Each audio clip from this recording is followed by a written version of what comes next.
भक्तों राधे राधे। भक्तों, क्या आपने कभी सोचा है कि जब कोई इंसान इस दुनिया से चला जाता है तब उसकी आत्मा आखिर किसे खोजती है? अपनी मां को, अपने बेटे को या अपने जीवन साथी को? यह सवाल जितना सीधा लगता है, इसका जवाब उतना ही रहस्यमय, चमत्कारी और आत्मा के असली स्वरूप को समझाने वाला है। यह गूढ़ रहस्य स्वयं भगवान श्री राम जी ने माता सीता जी को उस समय बताया था जब दोनों वनवास के दौरान चित्रकूट की पावन धरती पर स्थित अपनी कुटिया में विश्राम कर रहे थे। आसपास शांति थी, जंगल की ठंडी हवा बह रही थी और मंद मंद चांदनी पूरी कुटिया को एक दिव्य प्रकाश से भर रही थी। उसी शांत वातावरण में अचानक माता सीता जी के मन में यह प्रश्न उठा, हे प्रभु, मनुष्य मृत्यु के बाद किसे खोजता है? क्या वो अपनी मां की ममता को ढूंढता है, अपने बेटे के प्रेम को या अपने जीवन साथी के स्नेह को?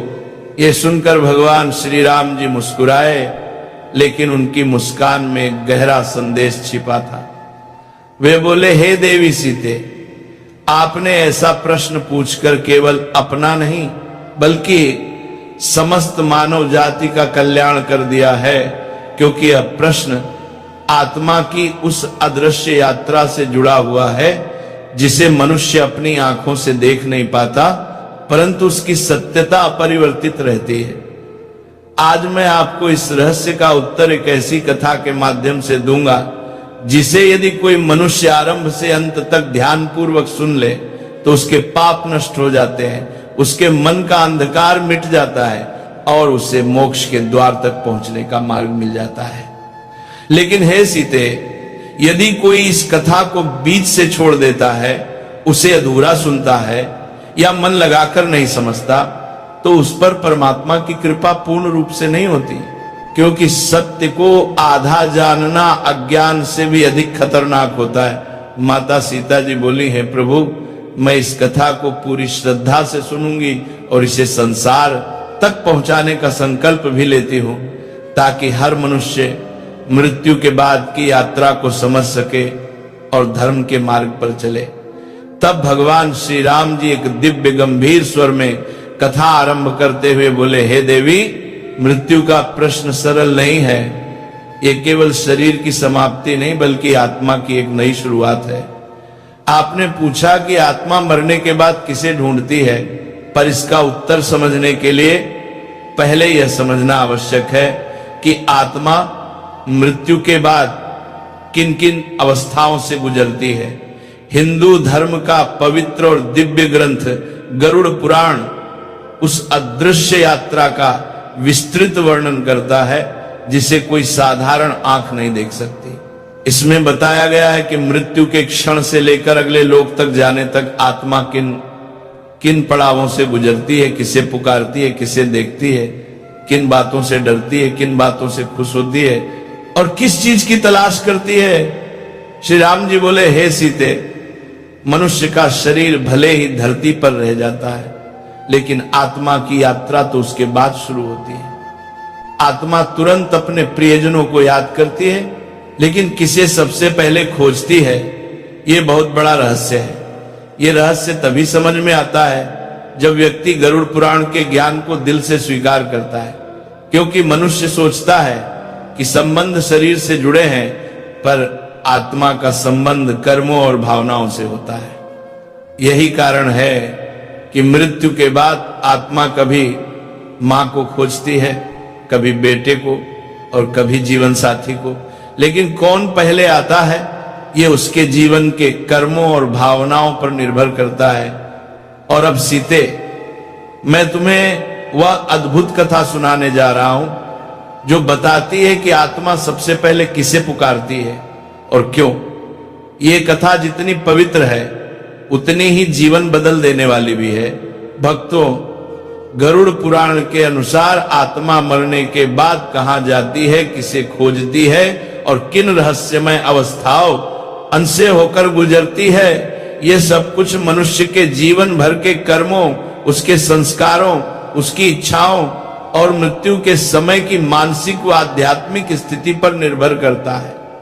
भगवान श्री राम जी माता सीता को समझाते हुए कहते हैं, हे देवी, आज मैं तुम्हें वह दिव्य रहस्य बताने जा रहा हूं जिसे सुनकर मनुष्य की मृत्यु का भय मिट जाता है और जीवन का अर्थ स्पष्ट हो जाता है।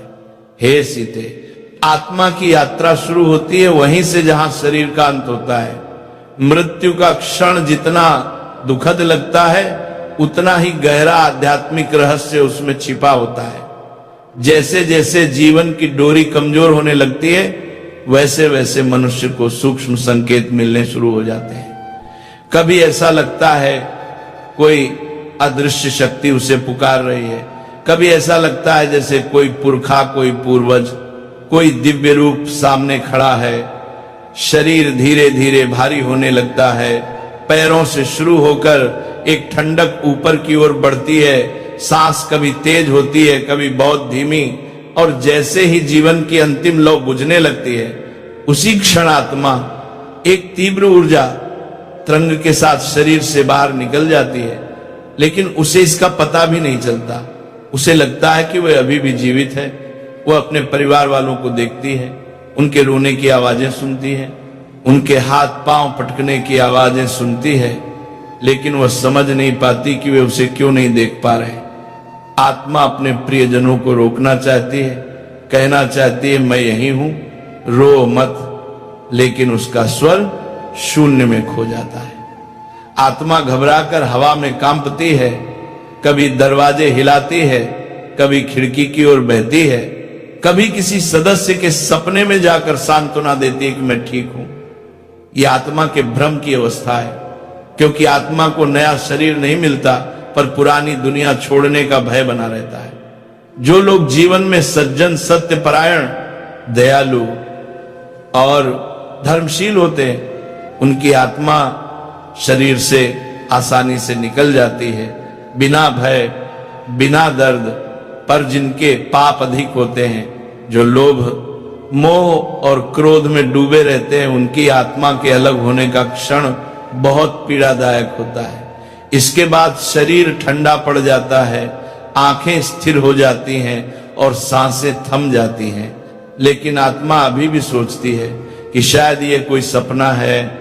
घर में रोने की आवाजें बढ़ने लगती हैं तो आत्मा बेचैन होकर उनसे बात करना चाहती है, लेकिन वो केवल हवा में तड़पती रहती है। तभी भगवान श्री राम आगे कहते हैं, हे सीते, जब आत्मा शरीर से अलग होकर इस भ्रम के संसार में भटक रही होती है तभी एक अदृश्य क्षण आता है जब उसे महसूस होता है कि कोई शक्तिशाली ऊर्जा उसके करीब आ रही है। आत्मा डरती भी है और आकर्षित भी होती है। यही वह समय होता है जब मृत्यु के देवता यमदूत प्रकट होते हैं। परंतु याद रखो, यमदूत हर आत्मा के लिए एक जैसे नहीं होते। श्री राम कहते हैं, हे देवी, यदि आत्मा पुण्यवान होती है, उसके कर्म शुद्ध होते हैं, वह दान, सत्य, सेवा और भक्ति में लीन रहती है, तो उसके पास आने वाले दूत सुंदर, तेजस्वी और दिव्य होते हैं। वे आत्मा को सम्मान पूर्वक स्वर्ग मार्ग की ओर लेकर जाते हैं, जैसे कोई राजा को उसकी यात्रा पर ले जाए। वहां कहीं भय नहीं होता, कहीं अंधकार नहीं होता, केवल दिव्यता का उजाला होता है। परंतु जिन आत्माओं के जीवन में पाप अधिक होते हैं, जिन्होंने दूसरों को दुख दिया, जिन्हें बुरे कर्मों का घमंड था, उनके लिए यह क्षण बेहद कठिन होता है। यमदूतों की उपस्थिति उनके मन में हलचल पैदा कर देती है और आत्मा को एहसास होता है कि अब उसके कर्मों का फल सामने आने वाला है। इसलिए गरुड़ पुराण केवल मृत्यु का ज्ञान नहीं, ये जीवन सुधारने की अंतिम चेतावनी भी देता है, ताकि आत्मा को जाने के समय भय नहीं बल्कि मुक्ति मिले। भक्तों, भगवान श्री राम जी आगे माता सीता से कहते हैं, हे देवी, जब किसी मनुष्य के जीवन में अंधकार भरा होता है, जब वह पाप, अहंकार, क्रोध, लालच और अन्याय में डूबा रहता है, तब मृत्यु के बाद उसके पास आने वाले दूत दिव्य नहीं होते। ऐसे मनुष्यों को लेने के लिए भयानक, विकराल और कठोर यमदूत आते हैं।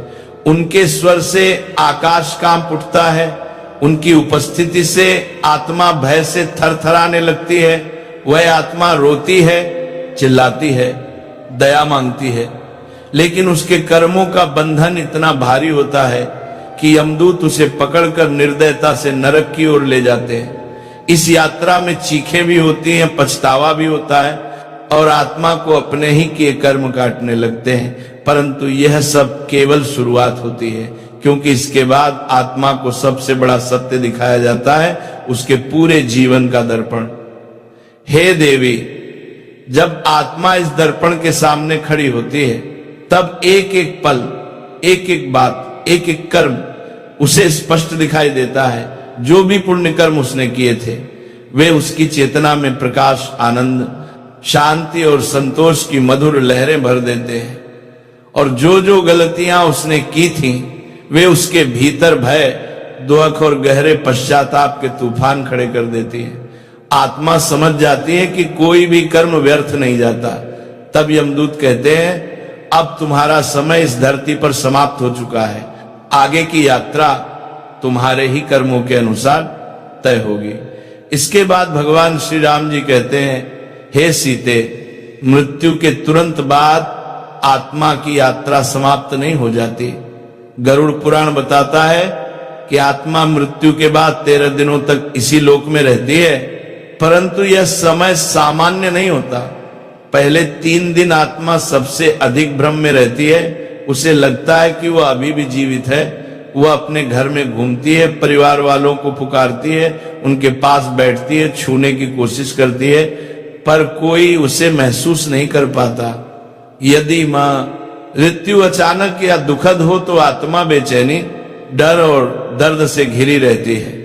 चौथे दिन से आत्मा को धीरे धीरे सत्य का बोध होने लगता है।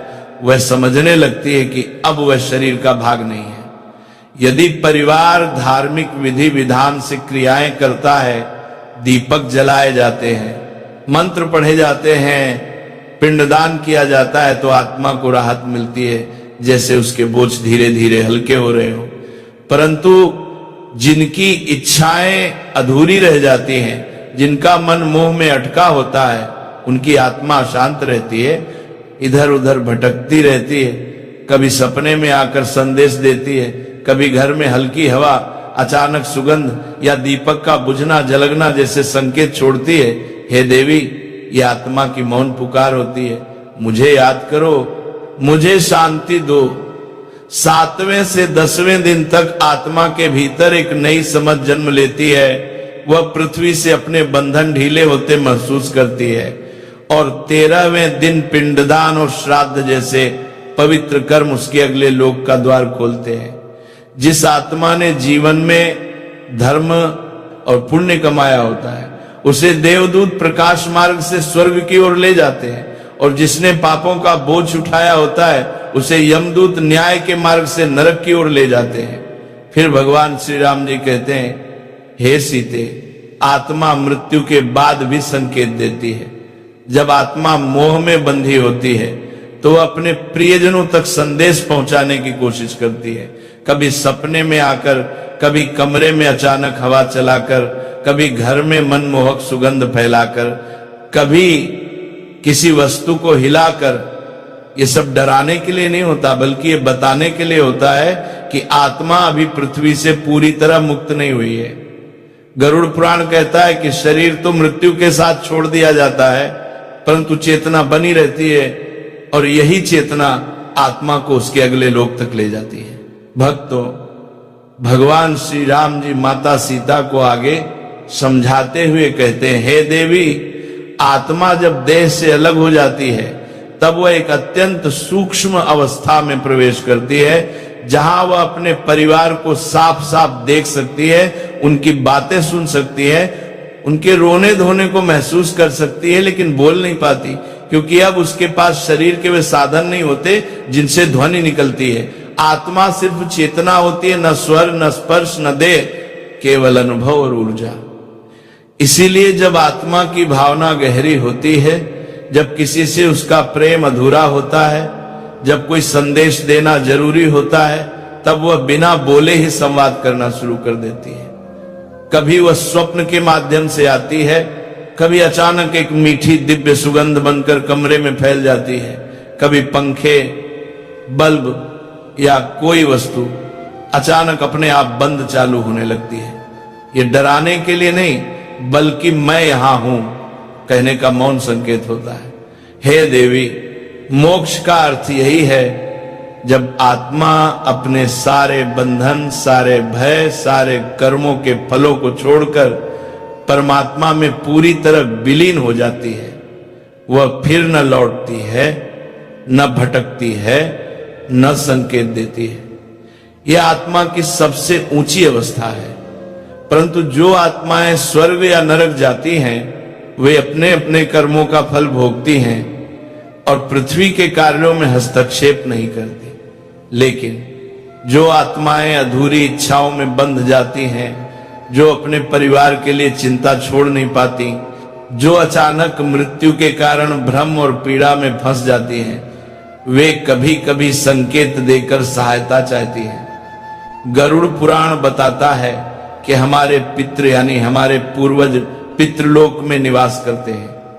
जब वंशज श्रद्धा से पिंडदान और श्राद्ध करते हैं तो पितृ प्रसन्न होकर आशीर्वाद देते हैं, और यदि परिवार पर कोई संकट आने वाला हो, कोई गलती होने वाली हो, कोई दुख सामने हो, तो पितृ आत्माएं स्वप्न में संकेत देती हैं या अंतर्मन में हल्की संकट की चेतावनी देती हैं।